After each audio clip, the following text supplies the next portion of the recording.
Hey guys, welcome to another Science with Noah, and today I'm going to teach you how to make a lava lamp out of a water bottle, some vegetable oil, water, and either this works with Alka-Seltzer too, which is a type of medicine, and it works with a retainer cleaner. So if you wear a retainer, you're probably familiar with this. So what you're going to do is you're going to take the empty water bottle. You're going to pour just a little bit of water in it, enough to coat the bottom, maybe a little bit more. You can do a little more than that.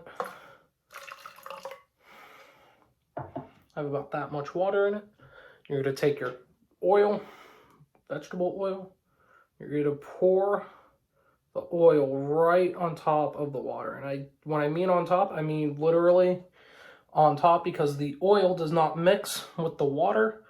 It sits right on top of the water. And you can use as much oil, as little oil. I'm going to put about that much oil in.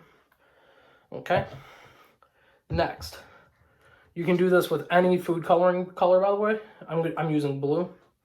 I'm going to take the tablet. I'm going to just put some food coloring right on top of it. Just like that. I'm going to take it and I'm going to drop it right into the bottom.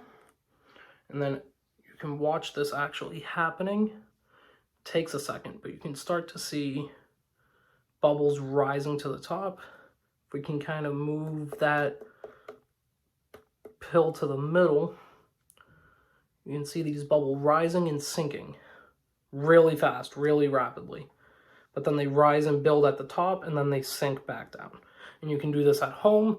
Like I said, I used retainer cleaners. You can use this with Alka-Seltzer, but it's vegetable oil, food coloring, water, and one of those two.